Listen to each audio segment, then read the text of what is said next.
ኢትዮጵያ ውጭ ንግድ ገቢ ግኝትን ለማሳደግ የሚያስችል የፕሮሞሽን ስራዎችን በቻይና ሀገርም እዚህም ሲደረጉ ቆይተዋል። የንግድና ቀጠናዊ ትስስር ሚኒስቴር በኢትዮጵያ ቻይና ኤምባሲ ጋራ ሰፋፊ ውይይቶች ሲያደርግ ከቆየ በኋላ ከብዙ ጊዜ ስራ በኋላ የተገኘ ውጤት ነው።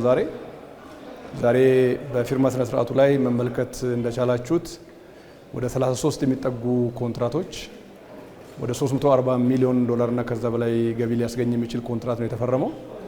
ይሄ ገበያ ማፈላለግ በተለይ ትልቁን የቻይና ገበያ የመግባት ኤክስፖርቱ ቻይና ኢኒሺዬቲቭ አካል የሆነውን ከቻይና ሀገር ገዢዎች መጥተው የኛ ላኪዎች ከዚህ በተደረገው ድርድር እና የገበያ ስምምነት ዛሬ ወደ 33 ኮንትራቶች በቡና፣ በቅባት እህል፣ በጥራጥሬ፣ በቆዳ፣ በማዕድን ምርቶች እና በጨርቃጨርቅ ስምምነት ላይ ተደርሷል።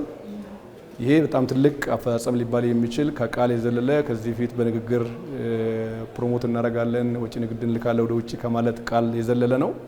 በተግባር የተጨበጠ 340 ሚሊዮን ዶላር ግብይት የተከናወነበት ነው።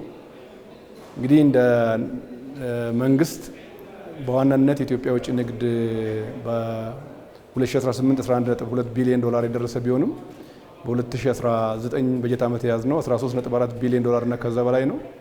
ያን ለማሳካት የሚያስችል የገበያ እድል ፍለጋ፣ የፕሮሞሽን ስራ፣ የኛ ምርቶች የማስተዋወቅ እና በዓለም ገበያ ተወዳዳሪ እንዲሆኑ የማድረግ ውጥን አካል ነው።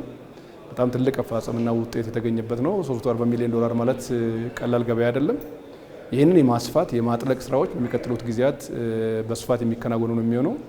ይህ ከቻይና ጋር ያለው ነው። ከሌሎች ሀገራት ጋራም እንደዚሁ ትልቅ የመግዛት አቅም ያላቸው ሀገራት ላይ ምርቶቻችንን በጥራት በዋጋ በብዛት ተወዳዳሪ ሆነው እንዲቀርቡ ማድረግ የገበያ ማፈላለግ ስራ ሚኒስቴር መስሪያ ቤቱ ከተለያዩ ኤምባሲዎች ጋራ የጀመረውን የፕሮሞሽን ስራዎች አጠናክሮ የሚቀጥል ነው የሚሆነው ማለት ነው።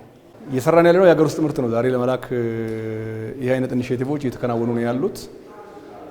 ኢትዮጵያ ያላትን በምርት አይነት በቡና፣ በግብርና ምርቶች፣ በኢንዱስትሪ፣ በማዕድን ተከፋፍሎ እቅድ ይዘናል። ያንን እቅድ ሊያሳካ የሚችል የገበያ ማፈላለግ የፕሮሞሽን ስራዎች ናቸው የተከናወኑ ያሉት። ያንን እቅድ ማሳካት እንደምንችል የ2018 አፈጻጸማችን ይነግረናል።